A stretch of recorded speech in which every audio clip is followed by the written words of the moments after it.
નમસ્કાર મિત્રો વરસાદ એટલે કુદરત આપેલું મફતમાં ફિલ્ટર પાણી અને એ પણ અનલિમિટેડ। હવે તમારે વિચારવાનું કે આ પાણીનો સંગ્રહ કઈ રીતના અને કેટલો કરવાનો છે। અત્યારે હું જે જગ્યા પર બેઠો છું મારા ઘરના કમ્પાઉન્ડની અંદર, ત્યાં અંડરગ્રાઉન્ડ એક ટાંકી મેં ફિટ કરાવી છે। તો આજે હું આ વિડીયોની અંદર તમને આની આખી સંપૂર્ણ માહિતી આપવાનો છું। તો મિત્રો અહીંયા તમે જોઈ શકો છો કે જે છતની ઉપર જે પ્લાસ્ટિકની ટાંકીઓ આપણે મૂકીએ છીએ ઢાબાની ઉપર, એ જ ટાંકી અહીંયા અમે જમીનમાં ઉતારી દીધી અને એ પણ 3000 લીટરની। અને પ્લાસ્ટિકની આ ટાંકી નાખવાનું મેઇન કારણ એ છે કે આમાં જે ખર્ચ જે છે એ ખૂબ જ ઓછો થાય છે।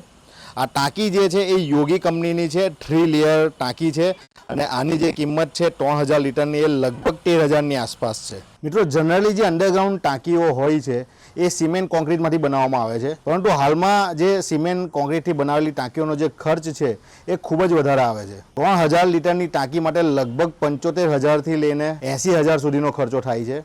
એટલે જો તમારે આટલો બધો ખર્ચો ના કરવો હોય તો આપણે જે ઘરની છત ઉપર જે ટાંકી મૂકીએ છીએ એવી જ ટાંકી 3 લેયર અને 5 લેયરની મજબૂત હોય છે, તો એવી જ ટાંકી તમે જમીનમાં ઉતારી શકો છો। આ ટાંકીને જે રીતના મેં જમીનમાં નાખી છે એનો એક વિડીયો મેં બનાવ્યો છે, તો એ હું ફટાફટ તમને બતાવી દઉં, તમને આઈડિયા આવશે કે ટાંકીને કઈ રીતના અંદર જમીનમાં નાખવાની છે।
તો મિત્રો આ રીતના જે પાણીની ટાંકી છે એ મેં જમીનની અંદર ફિટ કરાવી છે। અહીંયા તમે એક વસ્તુ જોઈ શકો છો, એક ફિલ્ટર પણ અહીંયા લાગેલું છે। આ જે ફિલ્ટર છે એ વરસાદના પાણીને ફિલ્ટર કરે છે। ધાબા પરથી જે પાણીની લાઈન છે એ લાઈન તમે અહીંયા જોઈ શકો છો, એને મેં કનેક્ટ કરેલી છે આ ફિલ્ટર સાથે અને આ પાણી જે છે ફિલ્ટર થઈને આવે છે આ ટાંકીની અંદર। મિત્રો આ જે ફિલ્ટર છે એ ધાબા પર રહેલો કચરો જે છે એ ફિલ્ટર કરે છે અને જે એકદમ ચોખ્ખું પાણી છે એ આ ટાંકીની અંદર નાખે છે। ટાંકીની અંદર મેં નગરપાલિકાની લાઈન પણ જોઈન કરેલી છે, એટલે કે જ્યારે વરસાદ ના આવે ત્યારે આ ટાંકી જે છે નગરપાલિકાના પાણીથી ભરાઈ જાય છે અને સાથે આ બોલ કોકનો મેં યુઝ કરેલો છે, એટલે ટાંકી ભરાઈ જાય એટલે પાણી જે છે ઓટોમેટિક બંધ થઈ જાય છે। અને આ ટાંકીની અંદર મેં અડધા એચપીની સબમર્સિબલ મોટર નાખી છે, જેનાથી પાણી જે છે એ ધાબા પર રહેલી ટાંકીમાં પડે છે। મિત્રો અહીંયા મારા ઘરે એક બોર પણ કરવામાં આવેલો છે, એટલે જે આ ટાંકી જે છે વરસાદના પાણીથી ભરાઈ જાય ત્યારબાદ જે બાકીનું જે પાણી છે એનાથી આ બોર જે છે એ પણ રિચાર્જ થઈ જશે। અને મિત્રો તમારે જો આ ફિલ્ટર વિશે જાણવું હોય તો મારી ચેનલની અંદર આ ફિલ્ટરનું એક આખું વિડીયો બનાવીને મૂકેલું છે, એકવાર જરૂરથી જોઈ લેજો। અને મિત્રો આ જે અંડરગ્રાઉન્ડ ટાંકીનો જે ટોટલ ખર્ચો છે એ લગભગ 17000ની આજુબાજુ છે। 5 થી 6 મહિના થઈ ગયા છે આ ટાંકીને જમીનમાં નાખ્યાને, હજુ સુધી કોઈ પણ પ્રકારનું લીકેજ કે કોઈ પણ પ્રકારનો પ્રોબ્લેમ નથી આવ્યો। એટલે જો તમે પણ જો અંડરગ્રાઉન્ડ ટાંકી બનાવવા માંગતા હો તો આ રીતે તમે બનાવી શકો છો। અને જો તમારા મનમાં કોઈ સવાલ હોય તો મને કોમેન્ટમાં લખી શકો છો। વિડીયો પસંદ આવે તો એને લાઈક શેર જરૂર કરજો, ચેનલને સબસ્ક્રાઇબ પણ જરૂર કરજો। તો મળીએ કોઈક બીજા વિડીયોમાં, ત્યાં સુધી ગુડ બાય, ટેક કેર, જય હિન્દ, વંદે માતરમ।